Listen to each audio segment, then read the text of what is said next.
એટલી બધી રાજી થઈ જશે જેમ તમારો કોઈ નાનો બાળ હોય અને એની માં એને ખવડાવતી હોય અને નાનો દીકરો એની થારીમ લઈ અને માનવ ધરી લેતો માનું રુધિયું ચેવું એને ડચુરો બાજી જાય એને રુધિયું ભરાઈ જાય કે નહીં। તમારો જ આટલો નાનો દીકરો હોય તેની માં એને ખવડાવતી હોય થારીમ લઈને ખોરામ બેહાડે અને એ દીકરો એને બોલતાય ના આવડતું એને કશું જ ભોન ના હોય પણ એ નાનો દીકરા ખાલી આમ પોરીઓ લઈને એની માના આમ ધરે તેની માના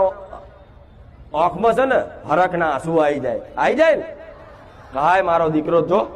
કેવો મને વાલ કરે તે એવી છે ને તમારી માં વાલની ભૂખી છે એ તમને બેટાઈના રોટલા અત્યારે ખવડાવો એ તમારી માની કૃપા છે એટલે તમે ખાઈ શકો છો તે એનું જ આલેલું આપણે એની થારીમ લઈ અને એનો આમ કરવામાં શું જાય ગહારો થઈ જાય। આટલામાં જો તમને આળસ આવતી હોય તો પછી ના કરશો ભક્તિ એના કરતા રખડી ખાઓ બરોબર।